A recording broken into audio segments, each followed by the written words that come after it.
स्वागत है। मैं आपका चेती डीके जी, मेरे साथ हैं बीजेपी के प्रदेश प्रवक्ता कुंतल कृष्णन सर। तो देख रहे हैं कल जो है जदयू कार्यालय से प्रोटेस्ट होते होते, हंगामा करते करते बीजेपी कार्यालय में बच्चों आ गए थे, जो 12th के बच्चे थे स्कूल स्थानांतरण के लिए। इस पर आप क्या कहना चाहेंगे बच्चों को?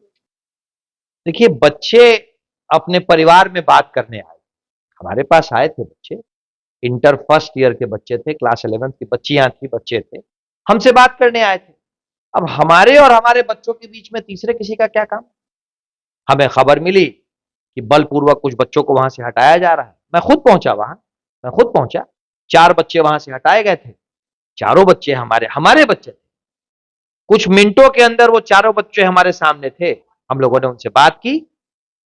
माननीय प्रदेश अध्यक्ष उप मुख्यमंत्री सम्राट चौधरी जी ने बात की, और बच्चों की मांग जो है वो नाजायज नहीं है। बच्चों की मांग जायज है। बचपन बड़ा अनमोल होता है। इंटर में 2 साल 11th-12th होते हैं। आप कैसे उम्मीद कर सकते हैं कि एक साल आप एक जगह पढ़ाई करें, दूसरे साल आप दूसरी जगह पढ़ाई करें?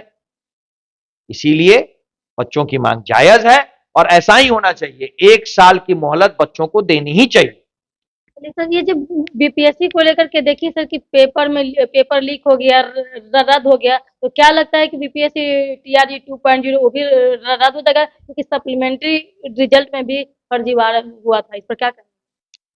ठीक है जी, इन चीजों में कुछ लगना नहीं चाहिए। ना हम अपनी राय दें, ना आप अपनी राय दें, क्योंकि ये सीधे सीधे नौजवानों के भविष्य का सवाल है। जो सच्चाई है, जो फैक्चुअल चीजें हैं, जांच के बाद जो सामने आएगी, उसी के हिसाब से कार्रवाई होनी चाहिए। टीआरई 3 में हमें पता चला कि प्रश्न पत्र लीक माफिया एक्टिव था। कुछ, मैं तो खुल के कहता हूं, इस प्रदेश में भ्रष्टाचार और माफिया दोनों लालू प्रसाद यादव और उनके परिवार और राष्ट्रीय जनता दल के कारण है।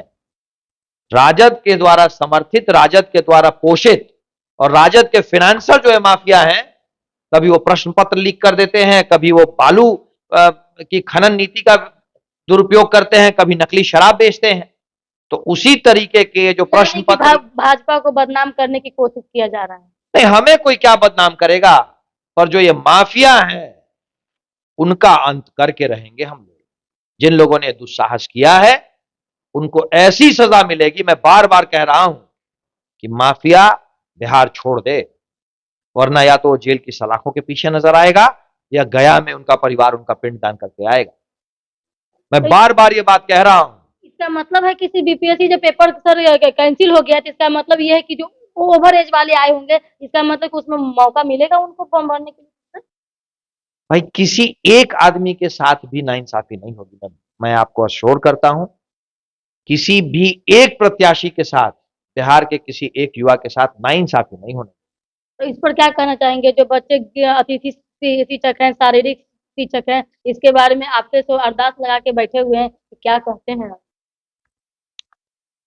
भाई, जिसकी जो जायज मांग है वो तो पूरी होनी चाहिए। जैसे शारीरिक शिक्षकों के विषय में आप ही से मुझे पता चला कि महीने का उनका 8,000 रुपए के करीब उनका मानदेय है। शारीरिक शिक्षक 8,000 में कैसे अपना गुजारा कर पाएंगे, ये तो सोचने की बात है। मानदेय एक सम्मानजनक होना ही चाहिए, क्योंकि शारीरिक शिक्षक, हमारे या विशेष शिक्षक, ये हमारी शिक्षा व्यवस्था की रीढ़ की हड्डी है और हमें अपनी रीढ़ की हड्डी को मजबूत करना है। आउटसोर्सिंग के बारे में क्या कहना चाहिए? सरकार छात्रों के हित में और सुशासन के लिए अगर कोई निर्णय लेती है तो उस निर्णय का स्वागत होना चाहिए, लेकिन सरकार को भी चाहिए कि कोई भी निर्णय लेने से पहले उसके सारे पहलुओं पे अच्छी तरीके से सोच विचार के करे, क्योंकि कोई भी निर्णय बिहार और बिहार की भलाई के पक्ष में ही होना चाहिए, हमारे युवाओं के उज्जवल भविष्य के लिए होना चाहिए। तो सर देख रहे हैं कि चाचा भतीजा को लेकर के, हाजीपुर को लेकर के लोकसभा में, उसमें क्या लगता है? कुछ दिन 2 दिन पहले बात है कि पशुपति पारस जी इस्तीफा दिए हैं, तो उनको देखा जा रहा है कि नजदीकियां जो है आरजेडी से ज्यादा बढ़ रही है। इस पर क्या कहना चाहिए? चचा भतीजा के ऊपर एनडीए में सबके बाबा बैठे हुए हैं, आप निश्चिंत रहें। ऊपर राघवेंद्र, नीचे नरेंद्र, जो करेंगे अच्छा करेंगे।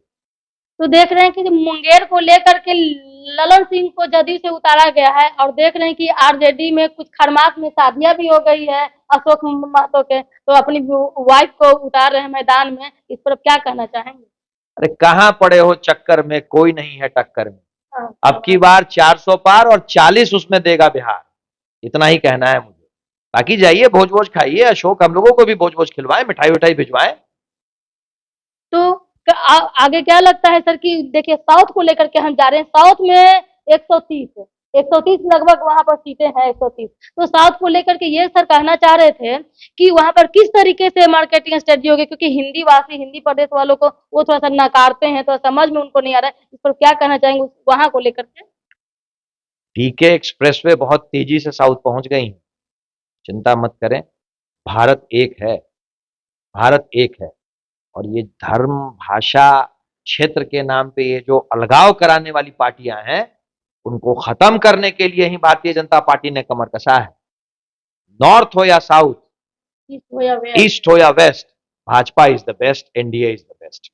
चलिए बहुत बढ़िया, थैंक यू। जय हिंद प्रिजम, देख रहे हैं ना दोस्तों कि डबल इंजन की सरकार में आने वाला समय में बहुत आप लोगों को भविष्य उज्ज्वला होगा। कोई ना कोई दोस्तों आपके लिए उज्जवल लेकर के आएगी, कोई विकल्प ही लेकर के आएगी। East is the east, west, north, south, यानी कि Bhajpa is the best, NDA is the best. जय हिंद। लाइक शेयर कमेंट सब्सक्राइब करें, फेसबुक पे फॉलो